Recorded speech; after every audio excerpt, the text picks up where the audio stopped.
ভারতে অবস্থানরত ক্ষমতাচ্যুত সাবেক প্রধানমন্ত্রী শেখ হাসিনাকে কড়া বার্তা দিয়েছেন বাংলাদেশে অন্তর্বর্তী সরকারের প্রধান উপদেষ্টা ডক্টর মোহাম্মদ ইউনূস। তিনি বলেছেন, শেখ হাসিনাকে ভারতে চুপ থাকতে হবে। ঢাকায় ডক্টর ইউনূসের সরকারি বাসভবন যমুনায় ভারতীয় সংবাদ সংস্থা ট্রাস্ট অফ ইন্ডিয়া পিটিআইকে দেয়া এক সাক্ষাৎকারে এসব কথা বলেন তিনি। আন্তর্জাতিক অন্য একটি সংবাদ মাধ্যম এর মধ্যে বিষয়টি নিয়ে সংবাদ প্রকাশ করেছে। ছাত্র জনতার বিক্ষোভের মুখে 5 আগস্ট পদত্যাগ এবং ওই দিনই দেশ ছেড়ে ভারতে আশ্রয় নেন শেখ হাসিনা। গত 13 আগস্ট শেখ হাসিনা ভারতে বসে বিবৃতি দেন যে বাংলাদেশে যে সহিংসতা, হত্যা ও ভাঙচুর হয়েছে তার সঙ্গে জড়িতদের চিহ্নিত করে বিচার করতে হবে। এছাড়াও সাবেক এই প্রধানমন্ত্রীকে উদ্ধৃত করে তার ছেলে এবং উপদেষ্টা সজীব ওয়াজেদ জয় বাংলাদেশের অভ্যন্তরীণ বিভিন্ন ইস্যুতে নানান পরস্পর বিরোধী বক্তব্য দিয়ে যাচ্ছেন, কথা বলেছেন বিভিন্ন গণমাধ্যমের সঙ্গে।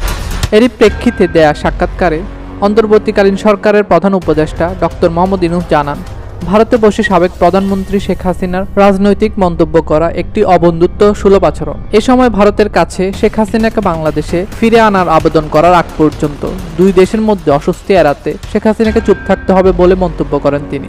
ভারত বাংলাদেশ সম্পর্কে ভবিষ্যৎ নিয়ে কথা বলেন ডক্টর ইউনূস।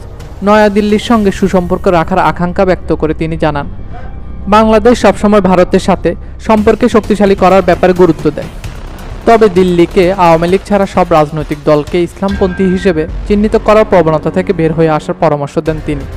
শেখ হাসিনা ছাড়া বাংলাদেশ আফগানিস্তানে পরিণত হবে এমন ধারণা ও প্রচারণা থেকে বের হয়ে আসতে হবে বলে মন্তব্য করেন প্রধান উপদেষ্টা।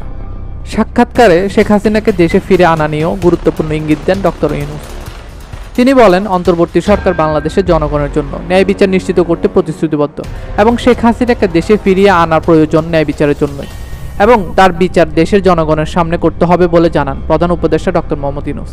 ভারতের সঙ্গে দ্বিপক্ষীয় চুক্তির ভবিষ্যৎ সম্পর্কে কথা বলতে গিয়ে ডক্টর ইউনূস বলেন, ট্রানজিট ও আধুনিক বিদ্যুৎ চুক্তির মতো কিছু চুক্তি পুনর্বিবেচনার দাবি রাখে। সাক্ষাৎকারে 84 বছর বয়সী নোবেল বিজয়ী বিশ্বখ্যাত এই অর্থনীতিবিদ ভারত ও বাংলাদেশের মধ্যকার বর্তমান উত্তেজনাপূর্ণ সম্পর্কের উন্নতির জন্য একযোগে কাজ করার প্রয়োজনীয়তার উপর জোর দেন।